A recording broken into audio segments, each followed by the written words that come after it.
Hey, everybody. Welcome back to the Energy MD podcast, where we help you resolve your long COVID and chronic fatigue so that you can get back to living your best life.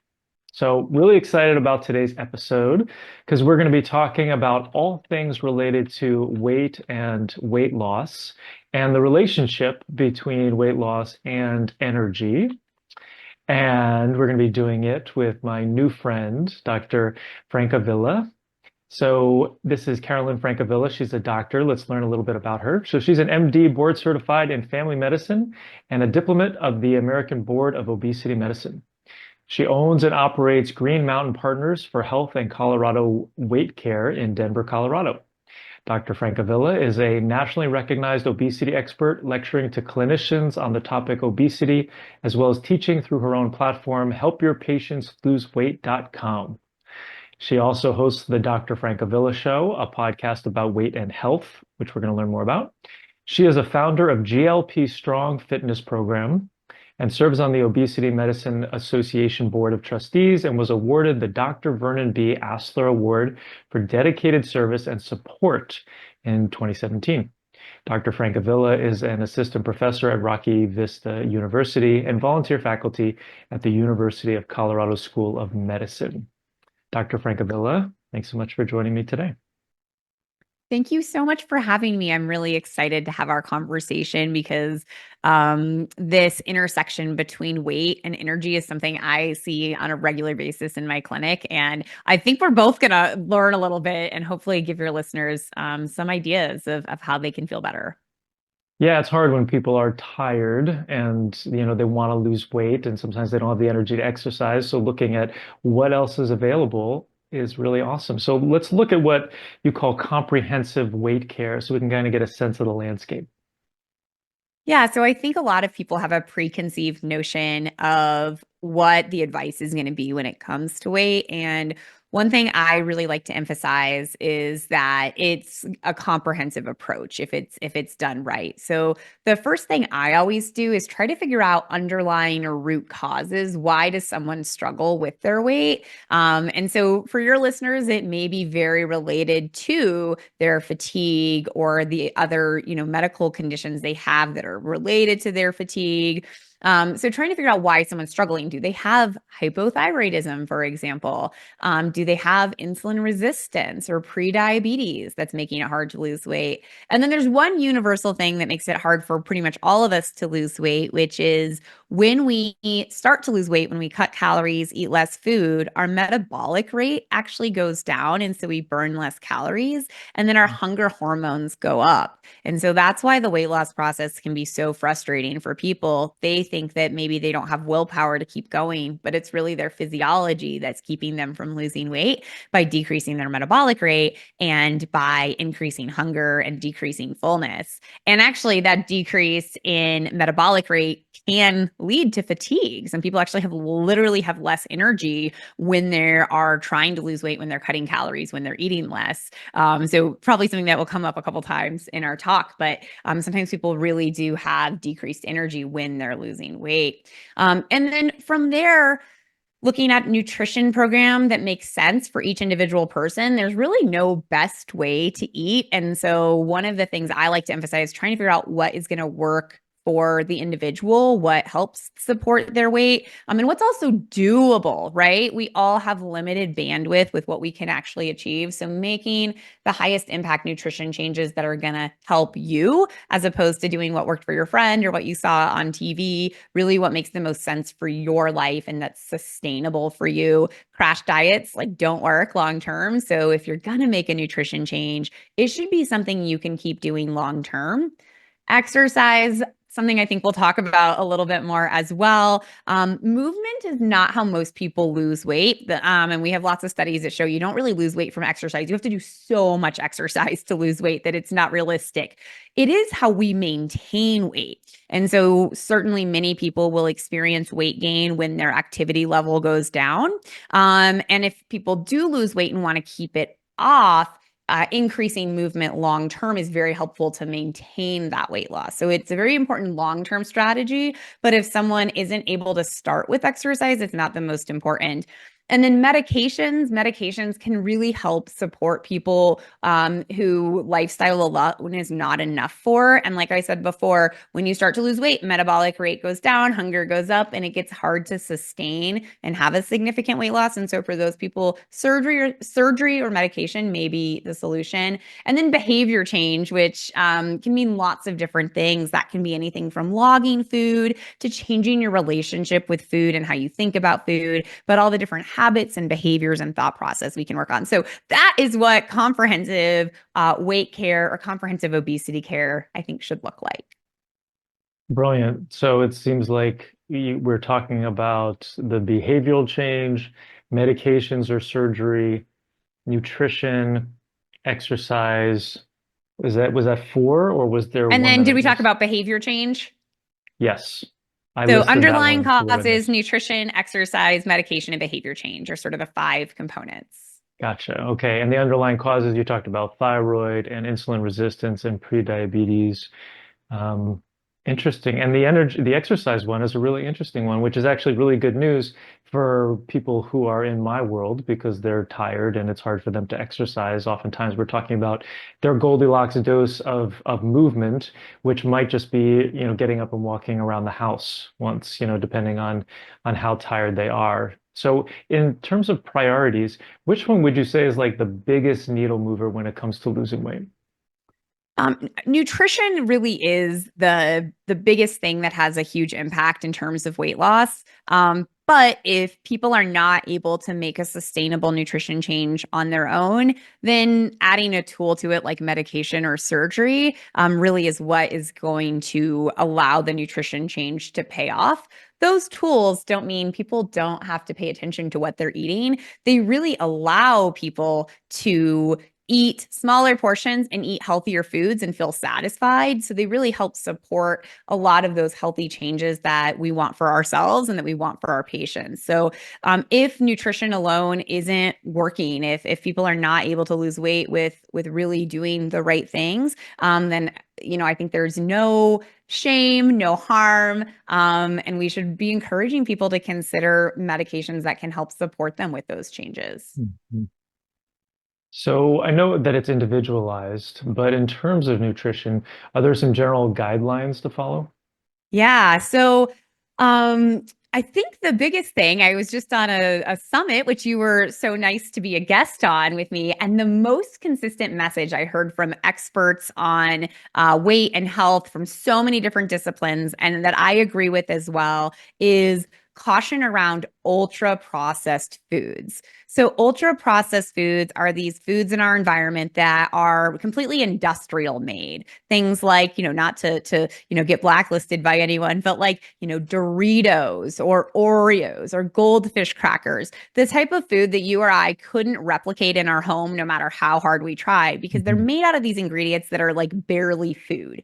So those are these like ultra processed foods, and they often have a lot of other chemicals in them as well that are very hard on our body, but they are designed to be ultra palatable, meaning really, really tasty. And they're designed that we keep eating them and eat more of them. So it's very hard to lose weight when you're eating those ultra processed foods because they disrupt our signals. It's, if anyone's ever had like goldfish crackers, it's like easy to eat the whole package of them, right? And they were designed to be that way. It's really hard to eat a whole head of broccoli by yourself, right? Especially raw. And so that is like a stark contrast. Doesn't mean you shouldn't eat anything but broccoli, but these foods that are natural in our environment, a chicken breast, broccoli, blueberries, are less processed foods like yogurt or oatmeal that are not as highly processed, are easier to eat in moderate quantities than our ultra processed foods. And then probably some of the chemicals and additives in those ultra processed foods are further disrupting our relationship with food. So I think the biggest thing I encourage as a first step is cutting out ultra processed foods as much as is reasonable. There's a role for some of them, right? A protein bar is something I'll have some of my patients eat. That's an ultra processed food, but we're eating it in an intentional way. And then trying to increase produce. produce, especially our vegetables, are going to be beneficial in terms of health, but they're low in calories. So you can eat a lot of broccoli or zucchini or celery or spinach without it having a huge impact in terms of calories, and you're getting health benefit from it. So trying to decrease ultra processed foods, increasing whole foods. And then I think if there's one food that I would suggest most people really consider cutting back or cutting out, it'd be sweet beverages. Those really don't have any health benefit. And those are particularly hard on our body and very easy to overeat. So watch the sweet beverages, limit ultra processed food, and try to eat more whole foods is the sort of pattern of eating that I think is the most common sense for the average person. Yeah, it seems like sometimes it's what you remove from your diet, not necessarily kind of like what you're adding back in. Um, and so then in that vein, what do you think about gluten? Yeah. So I think we have to listen to our bodies a little bit. So that's what I encourage for my patients. I don't know, 15 years ago when I first started hearing people talk about gluten, I was like, what is this? This is crazy, like, this is really impacting people. And then the more I heard it from friends, family, colleagues, and my patients, I was like, there has to be something to this, right? If this many people feel better cutting this out. And so I really think that's sort of something we have to experiment with for ourselves in many cases to see how we feel. And we may go off on a huge tangent here. But sometimes I also wonder if for everyone it's truly the gluten that's the problem, or if it's some of the additives that go along with it, pesticides that may be on that wheat, or other things that are in breads and pastries that are additives to make them raised that are not traditionally eaten foods like yeast, but chemicals. So I think there may be sensitivities to some of those things, and that for some people, gluten is like the proxy for like other junk in the food that is causing inflammation or issues. I always think if people are inflamed, if people are not feeling well, if people are having digestive issues, that there's no harm in cutting out a food for a while and seeing if they feel better. And so something I will sometimes talk about with my patients is, trying off gluten.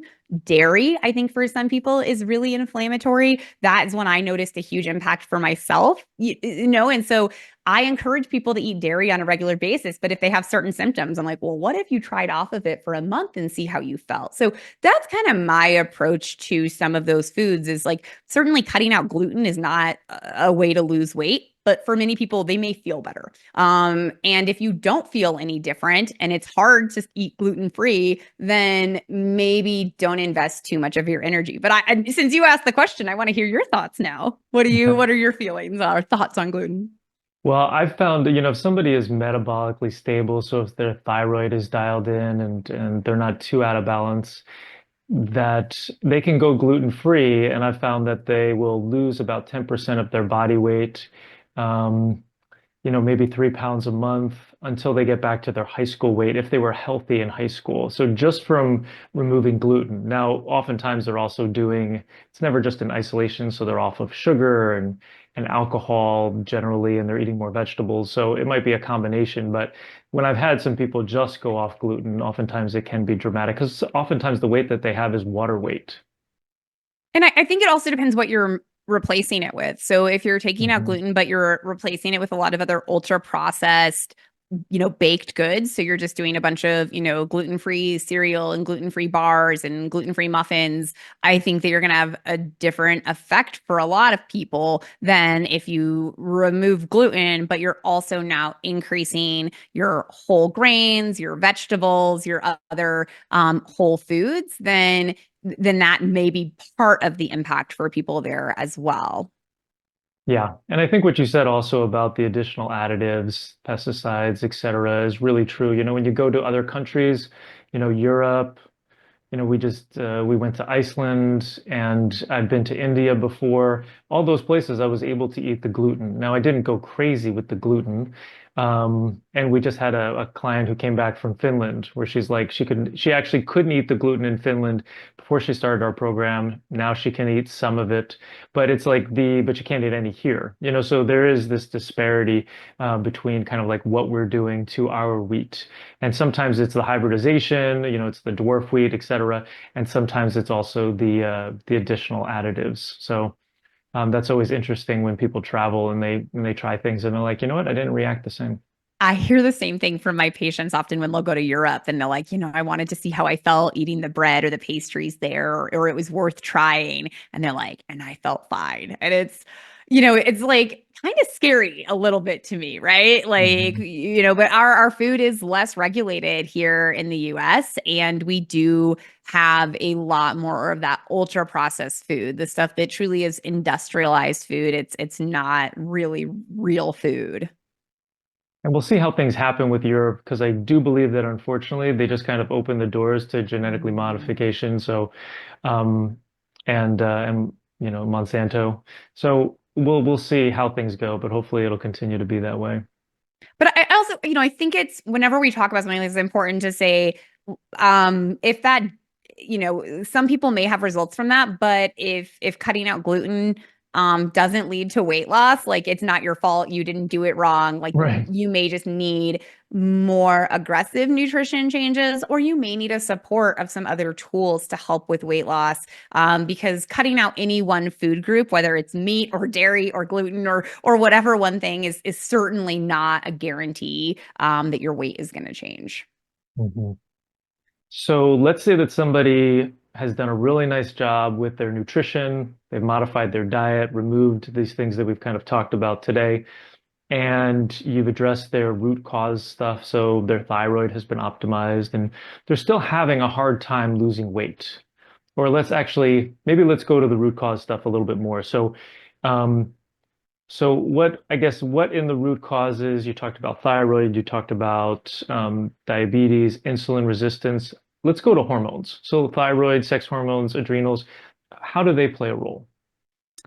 So there's lots of hormones at play, and that can be everything from our sex hormones, which decline for lots of reasons, including aging. Insulin is the biggest hormone that I think about in my practice because that insulin resistance is something I see in about 90% of my patients who struggle, meaning that when they eat glucose, when they have sugar, their insulin is going up more than it should, and that leads to metabolic issues with regulating weight, with burning fat, often with appetite. And so those elevated insulin levels are the hormone that I worry about the most, to be honest. Elevated cortisol, you talked about adrenals, that definitely plays a part. I find that there's two big drivers of that, other than if it's, like Cushing's disease, which we always have on our differential, but usually it's not at that extreme end, right? It's a more subtle elevation in cortisol. And so the sleep apnea, if sleep apnea has not been treated, that can drive up cortisol, that affects weight, that affects appetite. And then stress. And stress can be lots of things that could be physiologic. So whatever process is causing the chronic fatigue, like long COVID or any other thing, is a stressor to our body, right? But it could be the modern world we live in that is incredibly stressful as well, or a history of trauma. And so that can be a little bit of a harder thing for me to, be the person to manage as the physician. I think identifying it, pointing it out, working on stress reduction is something that can be helpful to reduce cortisol. And then poor sleep also, even other than sleep apnea, not getting enough sleep is going to affect cortisol. And there's actually great studies out there that even a little bit less sleep per night makes us hungrier and affects the pattern of what we eat. And so if you're not getting good sleep, you may be trying to do all the right nutrition stuff, but you're hungry or eating the wrong foods. So those are some of the big ways that, at least in my clinical setting, I think about and talk about some of the hormonal effects. And what do you recommend for duration of sleep and what time people should be going to bed? Ooh, that's a good question. I might get in trouble with myself with my recommendation. I don't know that there's like a time, because like some of us have slightly different lifestyles of when, but so certainly going to bed at 3 in the morning every night is probably not ideal. But I don't know. I'm interested to see if you have any data that says like going to bed at 9 p.m. is better than 11:30. But we think most adults need 7.5 to 8 hours of sleep. Some people need more. People can self-identify that they need 9 or 10 hours of sleep.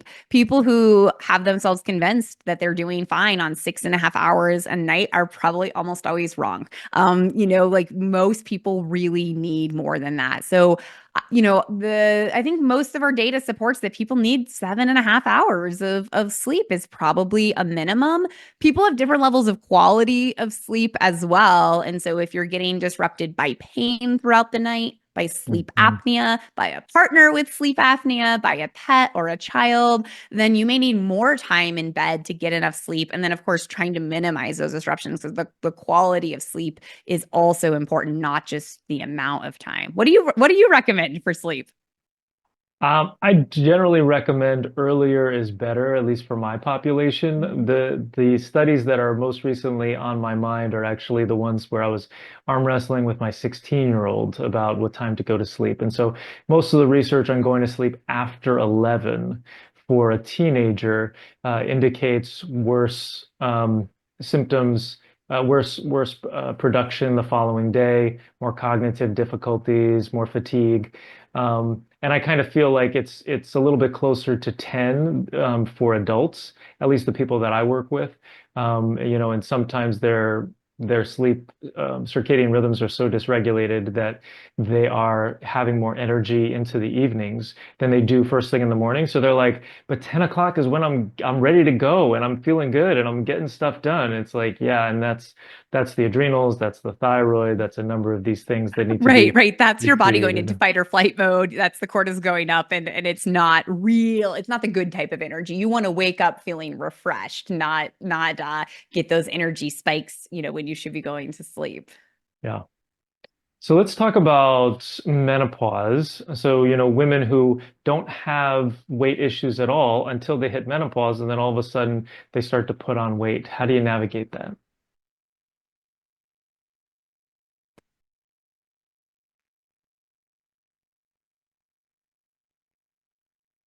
Of attention right now. We're actually treating menopause a lot more in medicine, which I think is really beneficial. But there's a couple main drivers of why weight gain can occur in menopause. The first is hormonal. So as estrogen goes down, body composition does change, and women will tend to gain more adipose or fat tissue around their belly and have a decrease in lean mass or muscle mass that goes with it. Everyone's response is different. So that could be a couple pounds different for some women, right? And that may be okay for them. But that can sometimes be dramatic where women will have 15, 30 pound difference in their weight that they can attribute to when they went through menopause, sometimes even more. Insulin resistance often can intensify in this time period. So someone who really didn't have much insulin resistance before with that menopause transition often experiences more insulin resistance, probably also partly because their lean mass is going down. And so it may be more important to watch the quality of carbohydrates that you are eating in this time period, eating more complex carbohydrates and making sure to get enough protein sources and healthy fats in this time period. And maybe the first time in your life that you've had to actually pay attention to carbohydrates, especially simple carbohydrates, sugary foods, or ultra processed carbohydrates. And then a lot of women have symptoms during menopause like disrupted sleep, right? And so then they wake up feeling fatigued, and now it's harder to make healthy food throughout the day. It's harder to exercise, harder to go on the walk that maybe they were doing before because they don't have that restful sleep and they're having more fatigue and they're having more brain fog. And so doing some of the self-care that might be helpful also becomes harder. So those are some of the reasons that women can often start to struggle with weight, often for their first time in their life during menopause, or someone who had struggled suddenly has this intensifying struggle with maintaining or gaining weight even. So it sounds like that's pretty common in your patient population where it's a new problem for them. Absolutely. Yeah. There's different triggers of patterns of why people will gain weight. One of the patterns we see is a change in activity level that happens with a transition to like real adulthood. So, someone who played sports in high school or college, all of a sudden they get a desk job, they become much more sedentary and gain weight. After childbirth, some women struggle to get back to a normal weight. Menopause is another one of those time periods. Certainly stress, trauma, struggling with a chronic illness, right? It's just hard to manage it all. So there definitely are patterns of why people, struggle. And I think that's part of that workup of underlying causes that I mentioned in the beginning too. Like what changed, right? If you were maintaining your weight or you had a little bit of weight gain, but it had felt okay to you, what changed when your weight suddenly became a problem? Now, for some people, it's been a problem since childhood. They've just slowly been gaining. But a lot of times we can kind of identify what that trigger was, and that helps us figure out what the best plan to move forward is. So you've mentioned insulin resistance a couple of times. Can you describe it in lay terms for our audience? Yes. Okay. So insulin is a hormone that we all make unless we have type 1 diabetes. It's made in our pancreas. And insulin is a hormone that helps us store sugar. So, when we eat a meal, we need to store some of that sugar to use for later. When we have insulin resistance, our body isn't responding very well to the insulin. So I describe insulin as going up to a cell, acting like a key to let a sugar molecule in. And when you have insulin resistance, your cells aren't listening to the insulin. And when you're young and healthy, your body just says, that's fine. I'll just make more insulin and I'm going to bombard the cell until it responds and lets glucose in. The problem with that elevated insulin is it goes on to cause different hormonal disruptions. And when it comes to weight, it makes people keep weight on. It makes it harder to burn fat when you have elevated insulin levels. It can affect your appetite. And then long term, what can happen is your body can't keep up at a certain point, and then your blood sugar starts to rise because you can't make enough insulin. Then you get more metabolic disruption. And at a certain point, you can't keep up at all. And that's when your blood sugar gets high enough that you now have type 2 diabetes because your blood sugar is rising and you can't keep making that extra insulin to keep up with it. So that's kind of generally the process. And I see some degree of insulin resistance in about 90% of people who come for help with their weight. Mhm. And so can you reverse insulin resistance with diet Yes, alone? almost always. It kind of depends how long you've had it. So if you have had insulin resistance for many decades, it's possible that your pancreas is, kind of worn out and can't reverse. That's usually someone who's progressed enough with type 2 diabetes that they've already been started on injectable insulin and have been on it probably for at least a decade. But most people who haven't gotten to that point, they can reverse insulin resistance. And so ways we can do that with lifestyle are by decreasing the amount of simple carbohydrates in the diet. So certainly our ultra processed foods, our sweet drinks, our sugars, our sweets, our candies, desserts, but things like, white bread, white rice, potato, those sorts of things drive up our blood sugar and we have to make more insulin to respond to it. So if we give our body less sugar or less glucose, less carbohydrates that it has to deal with, that can help reverse this process. And then resistance training and exercise in general is another way that we can reverse that. So when we exercise, we're using up that sugar. And our muscle cells actually don't need insulin in order to use sugar. So exercise can be incredibly important, and it doesn't have to be crazy amounts of exercise. So we can see that like a 10-minute low impact light walk a little bit after a meal can help with that absorption of glucose and decrease insulin. So this does not mean, training for a marathon or joining a CrossFit gym. Walking, can help with insulin resistance. And then for people who lifestyle alone isn't enough, or maybe they don't have the energy to do those things, there are medications that can be helpful. The most widely used one is metformin, and that can help help the cells listen to insulin better. And then our newer medications are injectable medications like, well, they don't necessarily help with insulin resistance, but they will lower the blood sugar if we use things like, Ozempic, Wegovy, those types of medications as well. But yeah, insulin resistance can absolutely be reversed with nutrition and movement. And it's actually one of my favorite things to do. And how does somebody know if they have insulin resistance?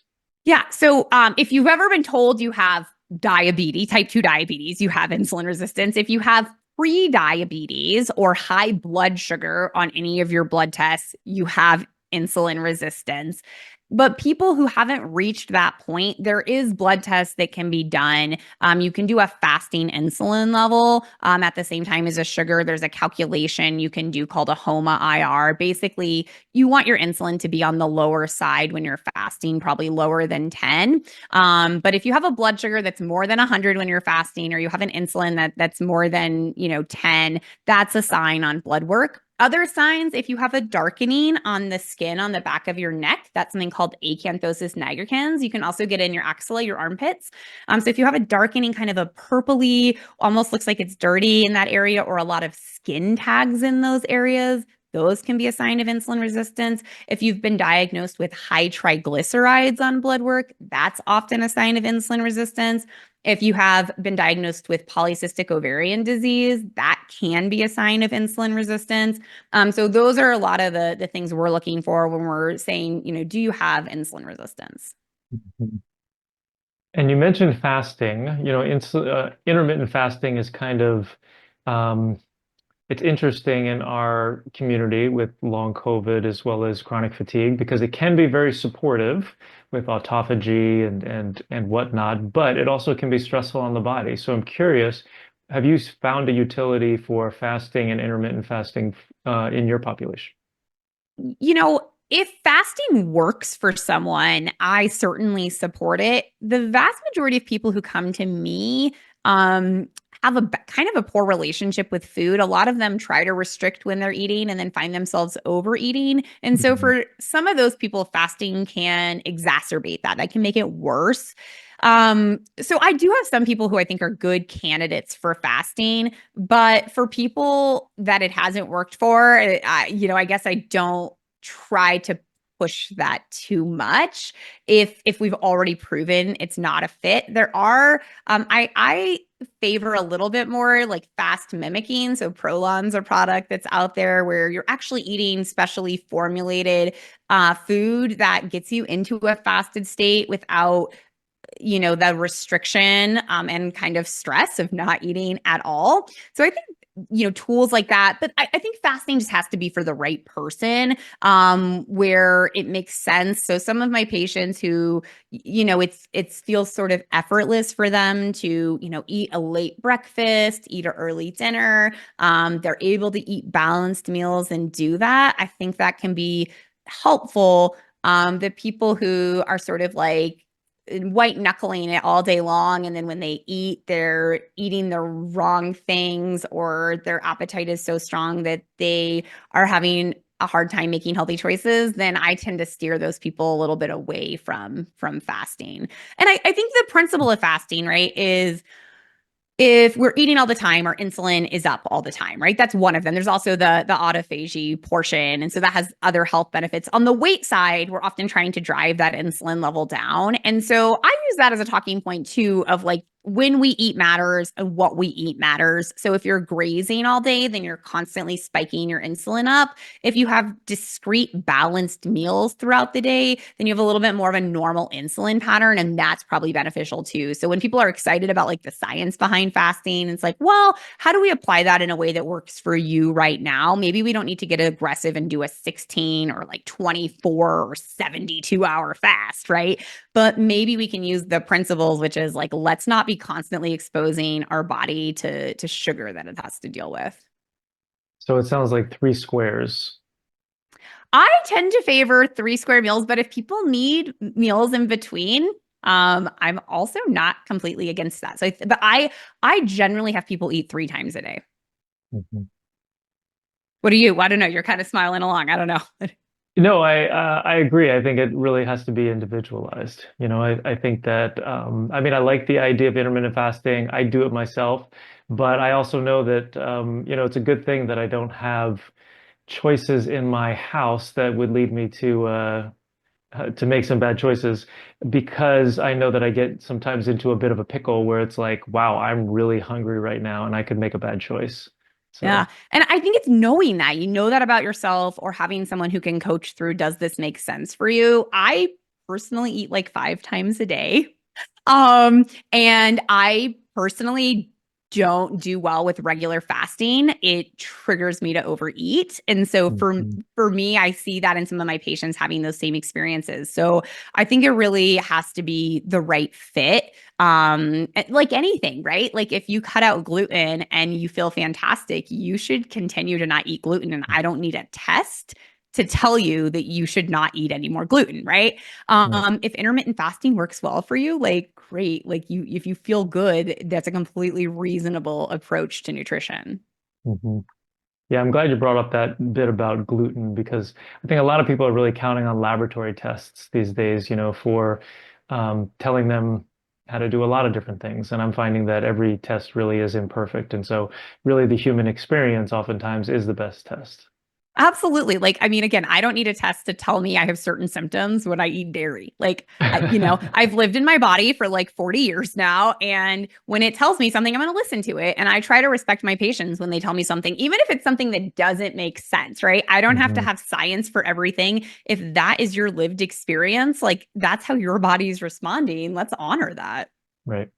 Yeah, I'm glad you said that because, you know, way too often I see people who've had medical trauma, essentially doctors who are Mhm. invalidating an experience that somebody's having, or they have fatigue and the person's like, well, there's nothing wrong with you because I can't find it on a laboratory test, right? So completely disserving, not seeing the person. So I so appreciate that you said that. Yeah, absolutely. It's so hard to have a disease that's not well understood, right? I'm sure that's why your patients love or your clients love working with you, right? Because just to be listened to and validated is so powerful. So let's come back to menopause. So we were talking a little bit about exercise, and I know that exercise is different in menopause. How is it different from premenopause? What do you see?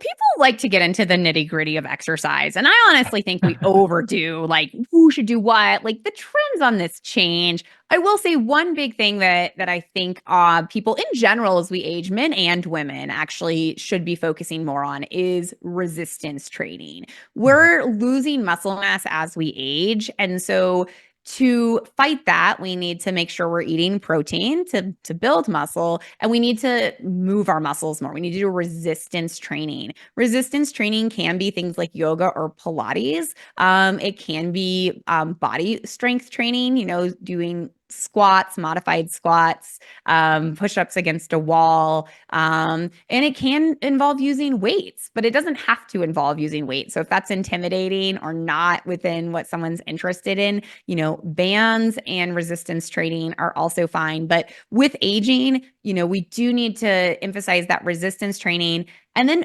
functional movements are something I think also gets overlooked. So there's a lot of talk about muscle mass and lean mass right now and the importance of that with aging, which is all true. But if your muscle isn't functional, I don't care how much you have either. And so, I come from the CrossFit world a little bit, but we talk a lot about functional movement there. And functional movement is things like a squat. Okay, a squat is literally the movement you're doing to get in and out of your chair. And so if anyone's watching me on video, like literally, I just got in and out of my chair. That was a squat. I want to be able to do that the rest of my life.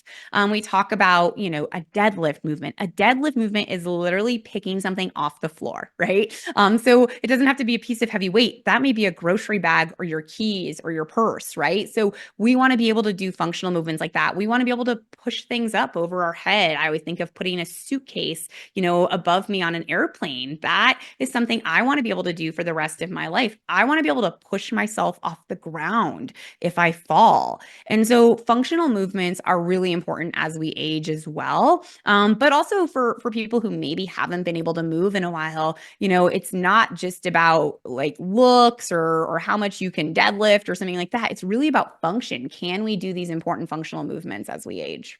Hmm. That's wonderful advice. So we've talked about the root causes. We've talked about nutrition. We've talked about exercise. So let's go to, did we talk about behavioral change? Oh, I think that's been woven throughout, but Yeah. some of that's figuring out things that work for you. Like if something's really restrictive and that triggers you to overeat, like that's not a good fit for you. Stop fighting the reality. If you're hungry every day in the afternoon, even though your plan is to stick to 3 meals a day, but you're hungry and then you overeat at dinner every day, let's have a healthy, balanced snack in the afternoon so you don't overeat later in the day. So behavior is so much. It's the sleep, it's the stress, but it's also just like recognizing what your body's capable of. And I think sometimes just being kind to yourself. And so I think that's a message probably for your listeners is being kind to yourself, doing what you're capable of. And so, you may not be able to make all your food from scratch. That's unrealistic, even for people who have plenty of energy, right? But what can you do to get a more balanced diet that is healthy within your bandwidth, right? Even if that's ordering food out, what restaurants have, more vegetables, what restaurants maybe that are more of a local restaurant that use less processed ingredients, like where can you get food? Is there frozen food that's frozen but not processed, right? So what are those easy buttons that allow you to be successful? And that's some of the behavior change too, because there's no perfect diet. And we have to like give ourselves some kindness and like operate in the reality and we're in. And if you don't have energy, it's really hard to maybe take care of yourself in the exact way you would like to. Mhm. I like to ask myself, how can I make this more simple or how can I make this easy, right? I recently wanted to become a better cook because I'm not. And so I realized that I was really, my challenge was not having recipes. And because I do like to have recipes, I like to follow a process. And so what I did is I started using ChatGPT and I would walk around my kitchen and say, I have this and this and this and this, tell me what I can make. And then I got an Instant Pot. And then now I tell it, I want it to be paleo and gluten-free, dairy-free, sugar-free. And I want it to you to give me a recipe that's in this Instant Pot, and I want it to be twice as many vegetables as there is meat. And these are the things that I have in my kitchen, right? So I can do that, and then it gives me a recipe, and then something comes out tasting relatively good. So that was what I needed to do in order to get better at this particular thing. I love it. Yeah, it's finding like what works, right? Like, is it Mhm. that instant pot? Is it, I have people who like the meal delivery kits to, some of it's just the thinking about it, right? Like, it's not always, a lot of people are willing or able to eat healthy foods, right? But like, you're busy, you're tired at the end of a work day, caring for kids, all the things we have to do in our life. And you're like, I don't even know what to make, right? I, Mhm. I like can't even think about what to make. And so, is that meal prepping? Is that planning ahead? I love your idea of like having Chat GPT come up with a plan for you. Is it a meal delivery kit where the healthy ingredients are all there, the recipe's there, you just have to make it? And sometimes what we have to do changes at different points in our life. If something is no longer working for us, then how do we change and again make it easy? It shouldn't feel hard. It doesn't have to feel hard. I love that. So we've got a couple minutes left. I want to go into medications and surgery. Yeah. So surgery is not my area of expertise, but I will just say I support my patients when they're preparing for it. And often, it takes me years of convincing them that that may ultimately be what they need. If they really need a significant weight loss to feel better, if we're talking, you need 20% plus weight loss to really have an impact on your health, you may need to consider surgery, especially if none of the other things have worked for you. Medication, same thing. So always reasonable to start with a healthy diet, trying to increase movement, decreasing stress, decreasing inflammation, helping sleep. But a lot of the people who come to see me have tried those things and they're doing them. I have people who've been gluten free and they eat a paleo diet and they can count calories in their sleep and they work out an hour a day and they're still struggling. And when we layer medications on, they aren't thinking about food all the time, so they don't have to have that snack anymore. They're able to decrease their portion size. They're able to, skip the cheeseburger when they're with a friend, or eat half of a cheeseburger when they go out. And so it really allows them to make those lifestyle changes in a more impactful way. So, I don't certainly start everyone on a medication, but if what someone is doing hasn't worked, there is a physiologic reason why. And so a medication can be hugely life-changing for people who, weight would improve their health, but they just haven't been able to do it with lifestyle. And if that's you, you're not alone. Only, maybe 5 to 10% of people have long-term success with lifestyle alone. Hmm. So where do you start with medications?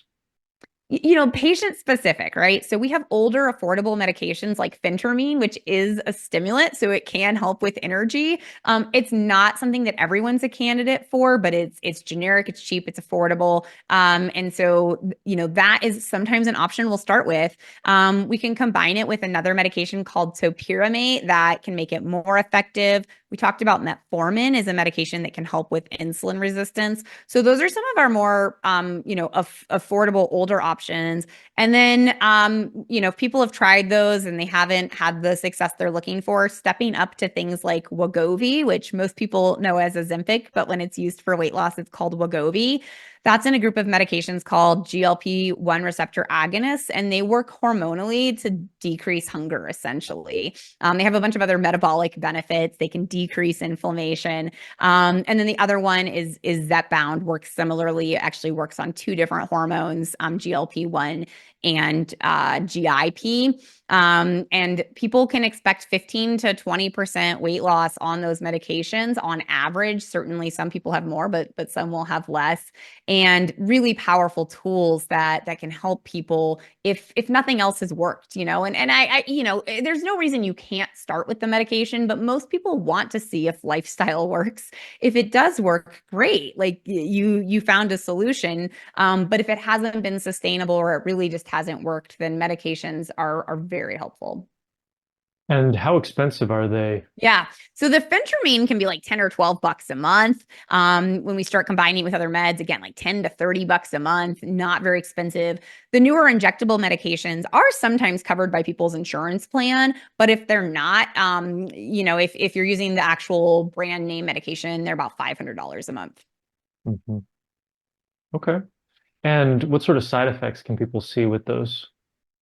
The hormones they work on are GI hormones, so gut hormones. And so almost all the side effects are gut in nature. So nausea is common. That tends to get better with time. Occasionally can even cause vomiting, also gets better with time. Sometimes constipation or diarrhea, and those tend to get better with time. So those are the most common side effects that those medications cause.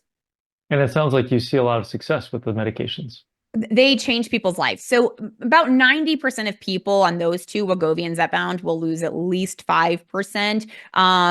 So that's what we consider clinically significant. But on Zepbound, for example, which is our most powerful one, the average weight loss is 20%. So yeah, pretty helpful. And then when you layer on lifestyle change with that, I have patients who definitely exceed that when they're really able to change nutrition and change their ability to exercise. And so, I think for your audience, occasionally people do experience fatigue on these medications.